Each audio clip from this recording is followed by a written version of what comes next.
Hola amigos, ¿qué tal? ¿Ya me habéis echado de menos? Esta es la segunda parte del vídeo de la península de Kola. En la primera visitamos la capital de la región, Murmansk, y os recomiendo verla. Voy a dejar el enlace aquí abajo en la descripción del vídeo. Y ahora nos dirigimos a la costa del mar de Barents del Océano Glacial Ártico, al pueblo que se llama Cheribérka. Está a 120 kilómetros de Murmansk y es el único lugar de Rusia europea donde se puede llegar a la costa del mar de Barents por la carretera. Hay solo una manera de llegar en el transporte público. Es el bus que opera solo 3 veces por semana y tarda 4 horas en llegar. Yendo en coche es necesario vigilar el estado de la carretera. En algunos tramos no hay pavimento y de vez en cuando la pueden cerrar por las condiciones climáticas, sobre todo en invierno. Hay que esperar a que una niveladora abra paso en la nieve. No todas las compañías de alquiler permiten ir allá en coche por mal estado de la carretera y la ausencia de las gasolineras. Cheribérka se menciona por primera vez ya en el siglo XVI, cuando aquí se forma un pueblo pesquero. Desarrolla y crece. En la época soviética temprana, aquí había varias fábricas, astilleros, escuelas, un estadio, hospital y mucho más. La población creció hasta 5.000 habitantes. Pero con el desarrollo de los puertos en otras ciudades, toda la industria cayó en desuso y poco a poco el pueblo quedó semi-abandonado. Después de que aquí fue grabada una película, los turistas empezaron a interesarse en el pueblo y Cheribérka encontró una nueva fuente de ingresos en el turismo, creando los nuevos puestos de trabajo. Ahora todavía se está creando la infraestructura y el pueblo se está recuperando poco a poco. El puente une Cheribérka con otro pueblo, Ladeinia, que también se llama Cheribérka Nueva y juntos forman una aglomeración de cerca de 1.000 habitantes. Aquí se ofrecen los paseos en quads, en invierno en las motonieves. Una de las actividades que atrae a los turistas es el avistamiento de ballenas. Una de las razones por la que la gente viaja a Cheribérka en primavera es el avistamiento de cetáceos.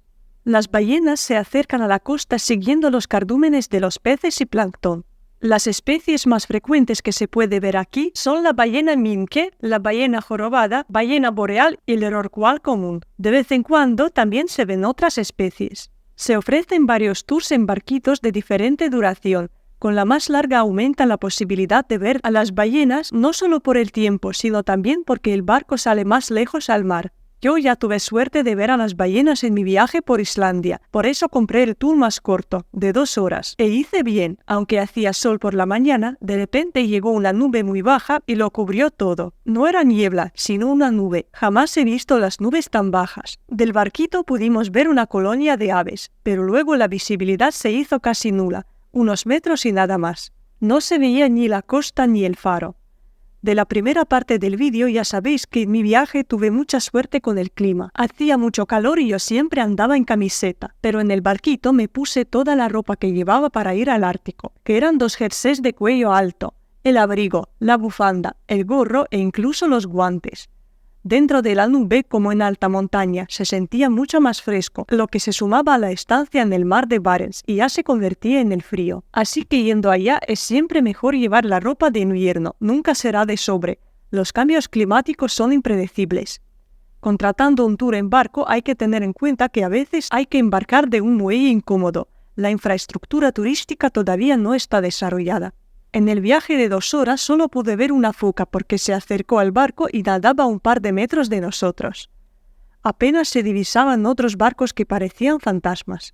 Al pasar unas horas la nube se fue y otra vez hacía calor. Quisiera contaros una historia que pasó hace un par de semanas antes de mi llegada. Aquí en Cheribérka de un barco vieron a una ballena jorobada con una cuerda alrededor de la cabeza que atravesaba la mandíbula de tal forma que por lo visto el rorcual no podía abrir la boca y alimentarse. No se sabía cuánto tiempo ya llevaba así, y ya tenía heridas en su piel causadas por la red. Se decidió organizar una operación tremenda y desigual para salvar a la ballena jorobada de la lista roja, a la que le dieron nombre de Stanislav. Fueron invitados de Moscú y de la isla de Sajalín, que está al lado opuesto de Rusia, los especialistas de rescate y los biólogos marinos, porque en la península de Kola ni en otras partes de Rusia no hay expertos semejantes. La operación se financiaba por algunas empresas. Ya pasó más de una semana desde que se vio la ballena por primera vez y seguía enredada. La primera dificultad fue encontrarla. Las ballenas se mueven a distancias enormes y se reconocen normalmente por las colas, que son muy particulares e individuales. A Stanislav se le buscaba cada día de los barcos y con la ayuda de los drones desde el aire. Se le acercaban los especialistas que estudiaban su condición y sin poder hacer nada regresaban para pensar día y noche en la manera de quitar la cuerda. Seguían vigilándolo por la noche también, ya que ayudaba el día polar. La noticia buena era que la ballena seguía siendo activa y por lo visto aún no pasaba mucha hambre. Pero esta misma noticia era mala. En cuanto se acercaba el barco, la ballena se escapaba. Al pasar unos días ya era menos activa y pudieron acercarse a la distancia necesaria. Otra dificultad era que a Stanislav siempre le acompañaba un amiguito que nadaba cerca y molestaba. Por fin los especialistas diseñaron el utensilio para quitar la cuerda. Era un tipo de navaja con la forma de un gancho, unida con un palo largo. Con ella finalmente un hombre pudo cortar la cuerda cuyo fragmento se quedó en la cuchilla. Al pasar un par de horas pudieron sacar las fotos de la ballena liberada. Luego se habló de que había que crear un centro de rescate aquí mismo, en la península de Kola, y enseñar a los especialistas locales. En unos años veremos si se logra hacerlo o no. Además del avistamiento de ballenas, se ofrecen los tours gastronómicos en barquitos, donde te acompaña un buzo y te saca los mariscos del fondo marino. Casi siempre son erizos o vieiras. Al cangrejo de Kamchatka no se le puede cazar libremente. Para ello es necesario obtener una licencia. Se otorga en este centro. Voy a recordar que Kamchatka está situada al lado opuesto de Rusia y el cangrejo fue introducido acá en los tiempos de la Unión Soviética para ampliar su hábitat. Se ofrece otra actividad interesante. Es la natación en el mar de Barents. Para ello hay que ponerse un traje especial enorme resistente al frío. El agua en la playa invita a nadar, es tan transparente de oleaje bajo, pero engaña. Yo no pude ni mojar los pies, es súper fría. Si queréis visitar Chiriberka, además de la ropa de abrigo, os recomendaría llevar comida suficiente para la estancia. Hay unos restaurantes, pero durante mi estancia en algunos había que reservar de antemano y otros simplemente estaban cerrados. Hay un par de tiendas muy pequeñas, los precios son elevados. Además, es necesario llevar los medicamentos. En la parte nueva de Chiriberka, Ladeinea, hay una farmacia, pero abre solo un par de horas al día. Además, en verano estaba cerrada. En el pueblo viejo, donde vivía yo, no hay farmacias y se tarda 1 hora y media caminando para llegar al pueblo nuevo. Si se viaja en coche, es obligatorio llenar el depósito en la última gasolinera cerca de Murmansk, porque en Chiriberka ni en la carretera que lleva allá no las hay. Aquí, en la playa, hay un barco grande encallado. Ahí juegan los niños. Se puede entrar y ver los interiores abandonados. A los adultos también les gusta columpiarse. Surge la sensación algo surrealista de que puedes hacerlo solo aquí, en Chiriberka, columpiarte con las vistas al mar de Barents escuchando el crujido de un barco fantasma. En Chiriberka se entiende muy bien lo que es la tundra. Es una zona polar biogeográfica de suelo helado y de vegetación muy baja. Predominan los musgos y líquenes. Los escasos árboles que hay no crecen en altura, sino a lo ancho. Por ejemplo, aquí vemos un abedul grande. Es un sauce. Aquí hay unos árboles más, que son apenas un par de centímetros más altos que la superficie. Incluso hay un chiste del boleto de abedul. Su nombre se traduce del ruso literalmente como el que crece debajo del abedul, y solo aquí crece sobre el árbol. No es una metáfora, y un boleto aquí de verdad puede ser más alto que un árbol. En las rocas hay charcos pantanosos y cerca de ellos crecen muchas bayas. Ya las discutimos en la primera parte. Este musgo de color claro en realidad es el líquen de los renos y sirve de fuente de alimento para estos animales. Cerca del pueblo se encuentra el Parque Nacional de Chiriberka con varios lugares de interés naturales. Para visitarlo hay que solicitar un permiso y pagar la visita. Vamos a ver qué más hay en Chiriberka. Es la escuela abandonada. Cuesta creer que antes estaba llena de alumnos y que en cada una de las múltiples aulas los maestros enseñaban las asignaturas. En este edificio reformado se encuentra la Casa de la Cultura y la biblioteca. Aquí, en la playa, está el esqueleto de la ballena que se usó en la grabación de la película. No es natural, es solo un modelo. Después de grabar fue desmontado y se destruía, pero luego se decidió restaurarlo y llevarlo acá de vuelta. En Chiriberka hay otro esqueleto de ballena, aunque más pequeño, pero esta vez auténtico. Son los restos de un cachalote que encalló cerca de aquí. Aquí se puede columpiarse con las vistas al mar.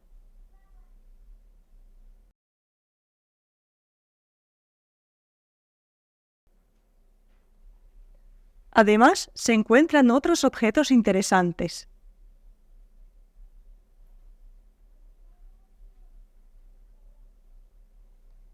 Ya os he dicho que en Chiribirka ni en la carretera que lleva acá no hay gasolineras, pero de repente aquí hay una estación de carga para los coches eléctricos. Este lugar se conoce como el cementerio de los barcos. Son los barcos pesqueros antiguos que cedieron el paso a los de la nueva generación y están aquí encallados, luciendo sus esqueletos como las ballenas.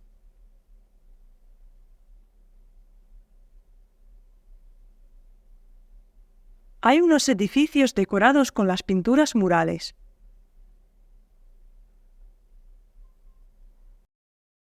Es el colegio en la nueva parte del pueblo. Esta gruta se conoce como el nido del dragón. Estas piedras redondas enormes se parecen a los huevos. Algunas playas aquí también están llenas de las piedras semejantes. Hay varias cascadas en la región. Esta es la más asequible. Se llama la Cascada de la Batería por una pieza de artillería que se conserva cerca de aquí. Nace en el lago y desemboca directamente al mar de Barents.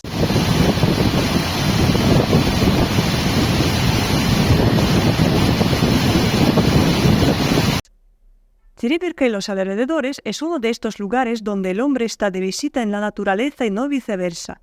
Así que hay que tener cuidado para no encontrarse con el dueño, el oso pardo. Sí, es uno de estos lugares de los estereotipos sobre Rusia, que afirman que puedes encontrarte con el oso en la calle. En la península de Kola habitan muchos osos y las afueras de Chiribirka no son una excepción.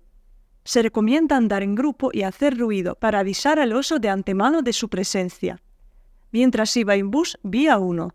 Por lo visto, era un oso adolescente, no era muy grande, estaba solo, sin su madre.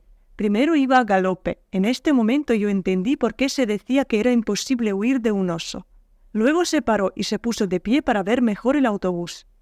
Era la primera vez que yo vi a un oso salvaje, menos mal que iba en bus y no caminando. Con tanta emoción pude sacar solo estas fotos borrosas. Lamentablemente, hay gente aquí que por el camino les da de comer a los osos sin entender las consecuencias de sus actos. Jamás se debería hacerlo por más simpático que os pareciera un animal salvaje. Incluso si veis a los ositos, la madre siempre está cerca. Estos animales son muy listos y muy rápido asocian la comida con el hombre. Si no hay gente que les da de comer en la carretera, empiezan a acercarse al pueblo.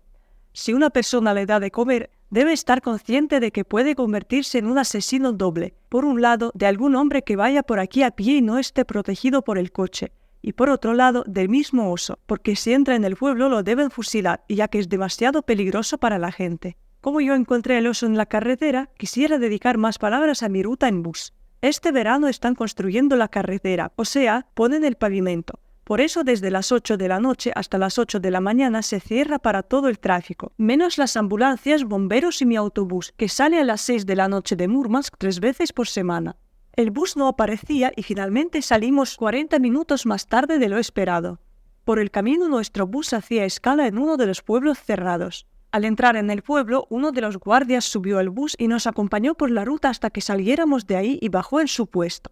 Después por el camino el bus se paró un par de veces. Se podía bajar a moverse y respirar un poco el aire puro o el humo en caso de los fumadores.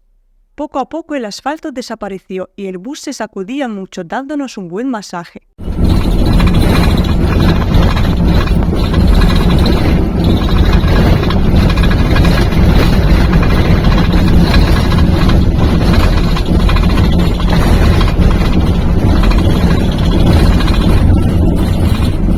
Se rompió un espejo. El chofer y uno de los pasajeros más altos intentaron arreglarlo, pero no había manera. Pasábamos por los campos inmensos con los generadores de energía eólica. Este parque eólico es el más grande del Ártico. Los obreros no sabían nada de que debían ceder el paso al autobús, así que justo enfrente de nosotros excavaron algo y estaban poniendo el geotextil y grava. Había que esperar a que acabara aquel tramo de la carretera y nos soltaron del bus a pasear. Tardaron cerca de 2 horas. Por suerte, la luz del día polar nos iluminaba el camino, pero los mosquitos nos comían vivos. Los pasajeros del autobús encontramos las huellas de algún animal. Concluimos que eran demasiado pequeñas para un oso, pero demasiado grandes para un perro o lobo. Aunque no estoy segura, pero podrían ser las huellas de otro animal que habita por aquí. Se llama glotón o el carcayú. Aunque el animal es de tamaño de un perro grande, es muy fuerte y resistente. Puede cazar una presa mucho más grande que él. Además, es muy agresivo, sobre todo defendiendo su territorio y no teme a nadie. Hasta los osos prefieren evitar los encuentros con este mamífero. Es una cervecería. Es una de las más septentrionales del mundo. Yo no tomo alcohol, así que no pude degustar el género, pero vi que había mucha gente. Es la vista de mi hotel. Fue grabada a la medianoche. Se ve que no hay ninguna diferencia con el día. Así es el día polar. No anochece en absoluto y se puede dormir solo con las cortinas no transparentes. Ahora nos dirigimos al tercer lugar de mi ruta. Para ello regresé a Murmansk y cogí un tren. El tren iba a San Petersburgo, pero yo tenía que bajar en Apatite, después de 4 horas de viaje. El tren era moderno, de 2 pisos. Estaba solo en el compartimiento. Este coche del tren es de la segunda clase, si la podemos llamar así. Hay compartimientos para 4 personas. En la primera los puede haber para 2 y en la tercera no hay compartimientos, sino todos viajan juntos y hay 2 literas adicionales en el pasillo. En el compartimiento ya están las sábanas y fundas. Hay enchufes, una mesita. Nos dirigimos al sur. Las vistas son muy pintorescas. El tren pasa por una colina al lado del río que se llama Kola. El tren es muy largo, incluso se ven los últimos vagones. Hay muchos lagos, los paisajes son preciosos. Aunque estamos solo a 4 horas de Murmansk, aquí ya se nota que la naturaleza es diferente. En vez de la tundra ya predominan los bosques. Los árboles ya son múltiples y altos.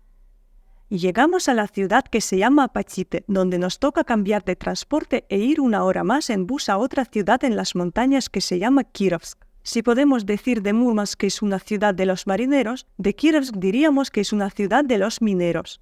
La ciudad fue fundada en los años 30 del siglo XX, cuando aquí descubren el yacimiento más grande del mundo del apatito.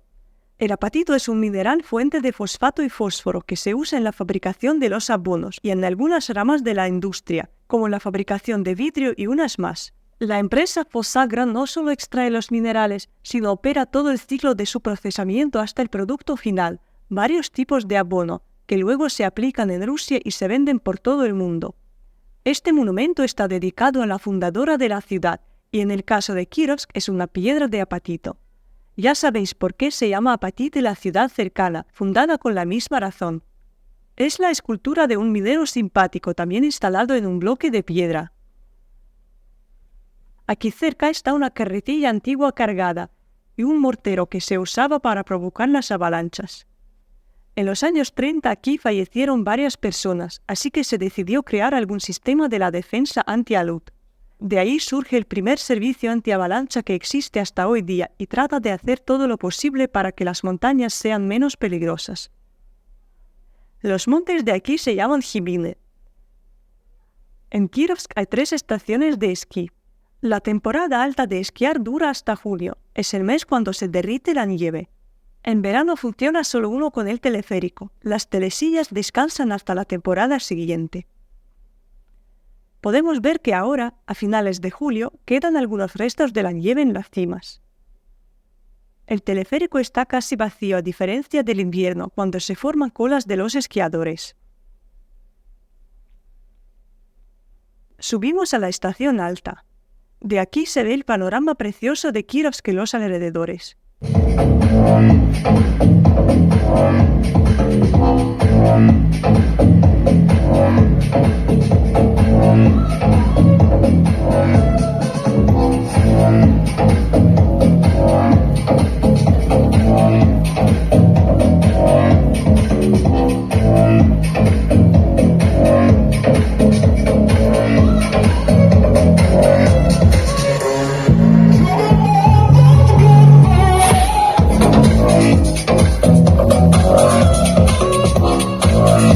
Este edificio redondo es un restaurante panorámico. Además, en la primera planta durante la temporada alta se organiza un buffet libre, lo que sale mucho más económico.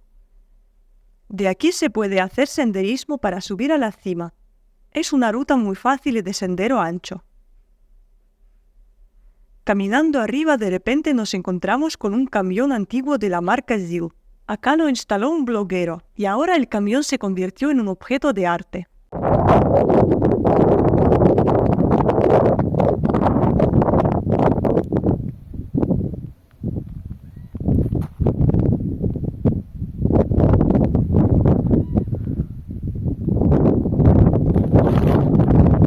Al otro lado del lago está situado el jardín botánico más septentrional de Rusia y uno de los pocos del mundo más allá del Círculo Polar. Fue fundado hace muchos años, en 1931. El territorio es enorme, de más de 1.600 hectáreas. Se puede visitarlo solo con excursiones, debido a la fragilidad de la vegetación y su condición de la reserva natural. Desde la fundación del jardín se realiza aquí el experimento de introducción y aclimatación de las plantas del Ártico. Por ejemplo, esta flor es originaria de África y es el primer año que florece aquí. Además, se protegen aquí las plantas locales. Es muy difícil cultivar algo en estas latitudes, no solo por las condiciones adversas del clima, sino por la escasez invernal o el exceso de la luz en verano. Hay invernaderos en el jardín que impresionan sobre todo en invierno, cuando fuera es siempre de noche, hace frío y nieva, y aquí tenemos un jardín tropical. Hay palmeras, cactos, plátanos, acacias, araucarias y muchas otras plantas. Cerca de aquí fluye un río. Por el camino se puede pasar por un sanatorio para entrar en el buffet libre, que no es caro pero muy abundante. En el centro de la ciudad, en este edificio con la torre de reloj, está ubicado el museo y el centro educativo de la empresa Fosagra, ya la hemos mencionado, la que se dedica a la extracción y el procesamiento de los minerales. El museo es gratuito, las excursiones guiadas también. El museo es interactivo, hay varios juegos y actividades. Aquí se exponen diferentes tipos de abonos producidos por la empresa. En esta sala podemos ver los aparatos antiguos de los primeros mineralogistas que descubrieron aquí las minas y los martillos de los primeros mineros. Hay una sala de los regalos a la empresa, casi todos hechos de piedra. Aquí vemos las maquetas de las minas y canteras de Kirovsk. Impresiona el tamaño de la extracción industrial. Aquí se explica el proceso del enriquecimiento de la mena y cómo se extrae el mineral. Hay 3 etapas principales: fragmentación, flotación y deshidratación. Esta sala está dedicada a los tipos de las minas que existen en el yacimiento de Kirovsk. Solo por ver las maquetas me da miedo. No me imagino lo difícil y peligroso que es el trabajo de un minero. Y una parte enorme del museo está dedicada a diferentes minerales, la mayoría de los cuales se extrae aquí, pero también se exponen los ejemplares de varios países del mundo. Están muy bien pensados estos platillos giratorios. Así podemos observar un mineral por todos lados y el brillo de la luz en sus facetas. Se exponen los minerales de todas las formas y colores.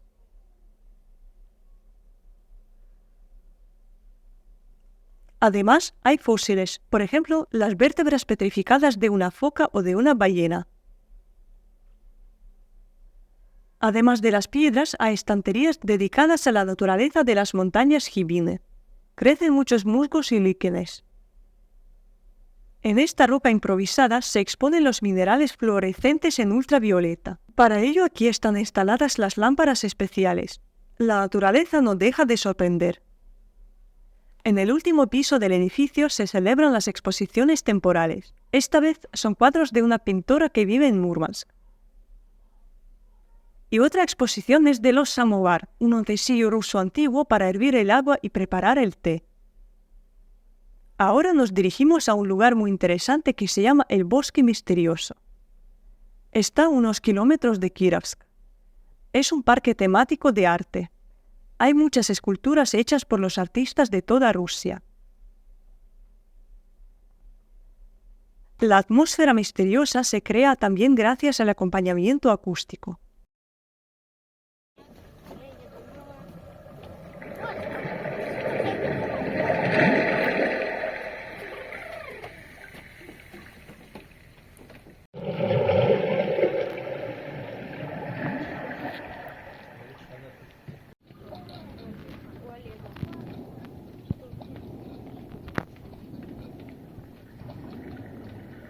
En invierno este parque sorprende con la iluminación del bosque y de los objetos de arte, pero aún a la luz del día es muy interesante pasear entre las instalaciones extrañas.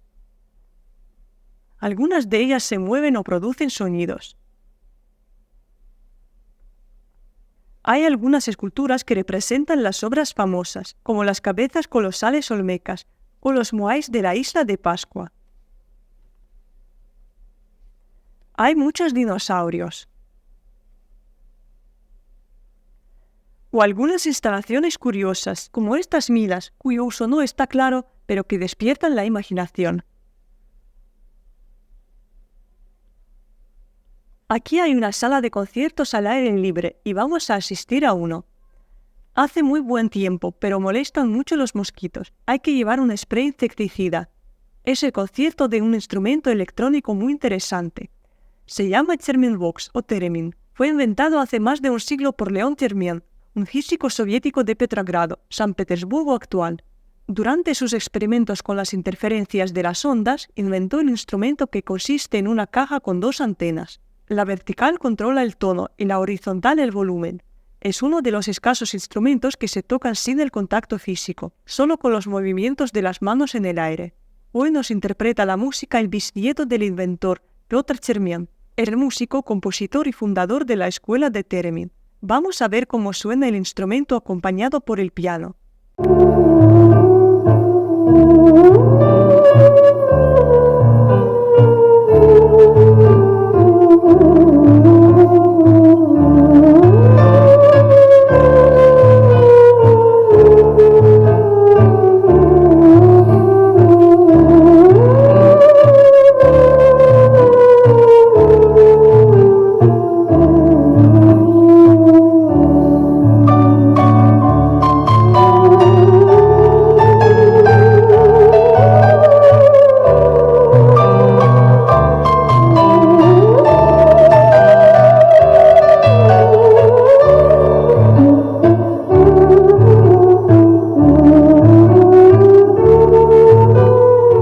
¿Qué os parece este instrumento? Ahora nos dirigimos al barrio más alejado de Kirovsk, que se llama Kuki-Svunchor. En general aquí hay muchos topónimos complicados hasta para los rusos, porque provienen del idioma saami. Este barrio está al otro lado del lago grande de Kirovsk. Antes era un pueblo aparte, pero después lo integraron en el recinto de Kirovsk. El pueblo sufrió varias veces las consecuencias de avalanchas e incluso fue destruido. La última vez hace poco, en 2016, y con víctimas mortales, así que el peligro de una luz no está subestimado. Hoy día en este barrio pueblo se celebra una fiesta, el día de su fundación. La organizan en un parque. Al fondo se ven las instalaciones de Fosagra. Ahí en las montañas están las canteras y minas. De vez en cuando pasan los trenes de servicio y regresan ya cargados del mineral. Además del concierto, otorgaban condecoraciones a los veteranos de trabajo del pueblo, por ejemplo, a un minero o a una maestra de la guardería. Actuaban los colectivos y artistas locales, niños y adultos, con danzas y canciones muy diferentes.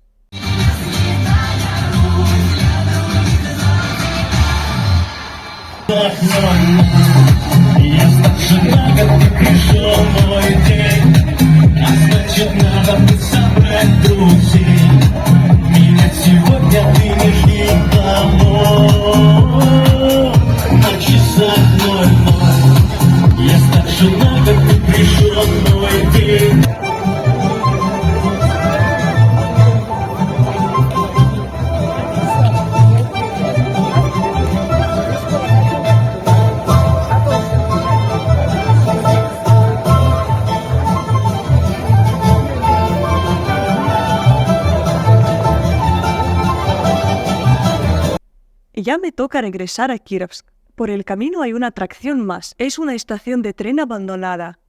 Fue inaugurada en 1939 y cerrada en 1996. La estación era muy grande y lujosa, y hasta ahora sus ruinas permiten entender la grandeza del edificio en los años de su esplendor. Es una pena que en los 90 se perdiera esta joya arquitectónica. Hasta hoy día se conservan algunos altos relieves. El edificio está cubierto de grafitis por dentro y por fuera. Siguiendo con el tema de los grafitis o murales, en Kirovsk como en Múrmansk también los hay muy bonitos. Están dedicados a la naturaleza, a los deportes de invierno que se practican aquí en las estaciones de esquí o el trabajo de los mineros. Son muy coloridos y decoran los edificios grises. Es muy agradable el paseo por la ciudad.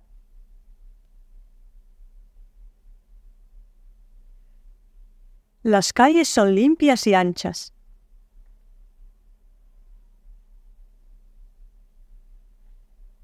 Hay exposiciones de las fotos de invierno o de las minas.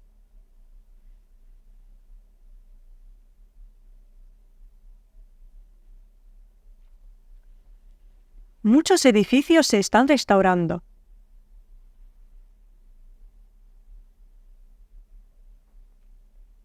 Aunque el verano aquí es muy corto, todo florece.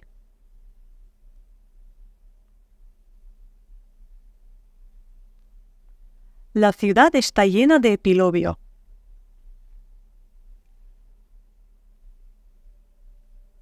Las paradas son modernas y están decoradas con las imágenes de los deportes de invierno o la aurora boreal.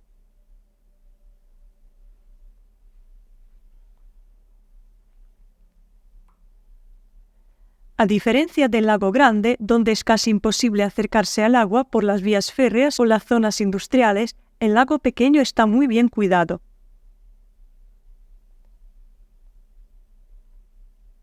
Las vistas se parecen a Ginebra en miniatura, con los montes Gibin en vez del Mont Blanc al fondo.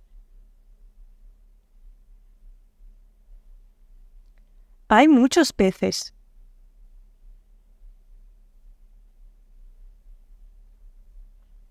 Es un jardín conmemorativo dedicado a los caídos en la Gran Guerra Patria.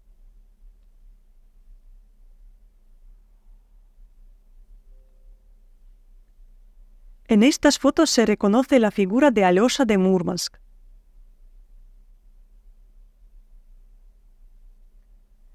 Es una llama eterna. En el muro están grabados los apellidos de los vecinos de Kirovsk que fallecieron en aquella guerra. Es la Casa de la Cultura. Ahí celebran los conciertos y todo tipo de los eventos.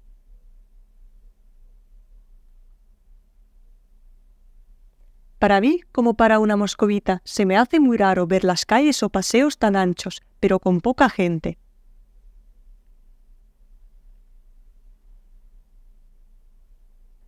Me columpié aquí un rato para descansar.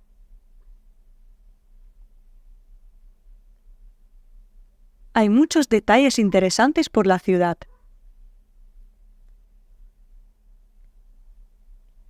Es el Parque Central.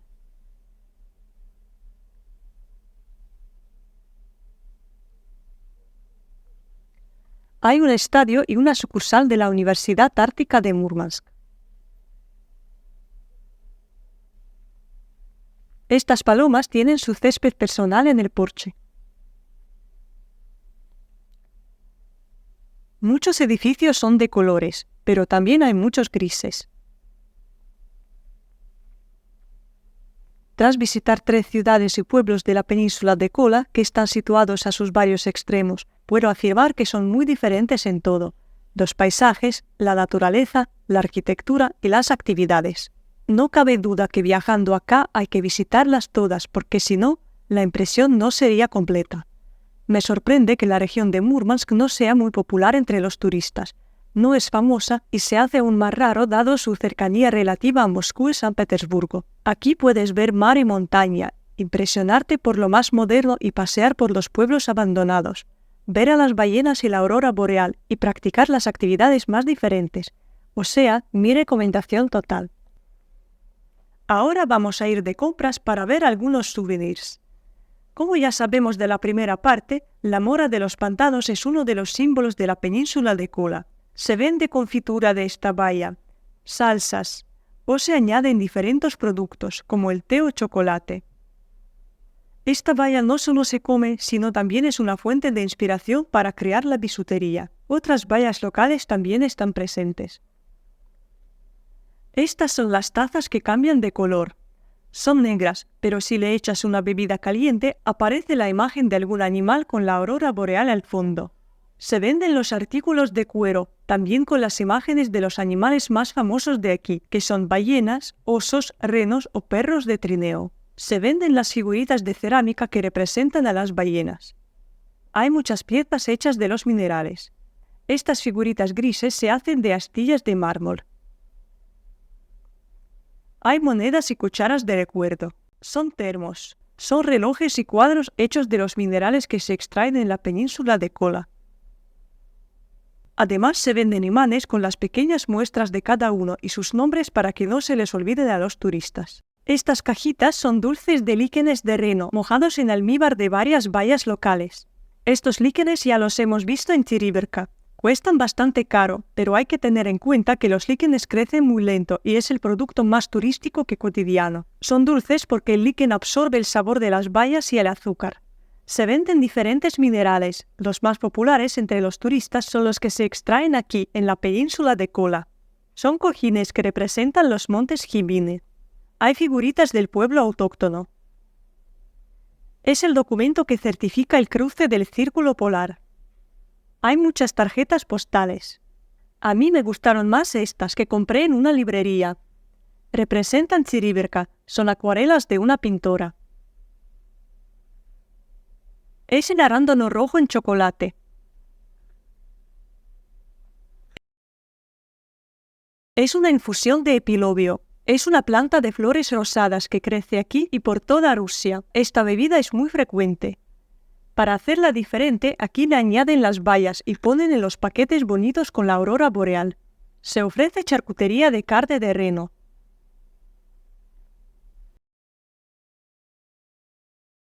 Son chocolates muy bonitos con la aurora boreal. La cerámica también está decorada con bayas. Hay modelos de submarinos y barcos. Se venden varios cuadernos y pegatinas. Es un pañuelo con los ornamentos forestales. Son monedas de recuerdo. Para los niños se ofrecen libros. Este, para los más pequeños, es el panorama de Murmansk, con las pegatinas que representan a sus símbolos principales.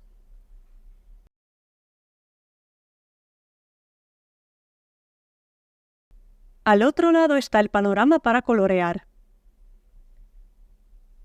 Este libro ya es para los niños mayores y está decorado con unas ilustraciones preciosas. Narra una historia de aventuras de una familia que decide viajar en coche de San Petersburgo a Tiribirka. Hay imanes de cualquier forma. Son latas de pescado típico del mar de Barents. Se venden muchas camisetas y calcetines. En Murmansk hay un par de tiendas de ropa de la marca fundada aquí que se llama El Norte. Eso es lo que me compré yo, un pantalón corto con estampado de coníferos, una gorra con el arándano silvestre, una sudadera con el zorro y otra con las bayas locales y una camiseta con el oso polar. Además, suelo llevar de los viajes algunas piedras pequeñas o conchas.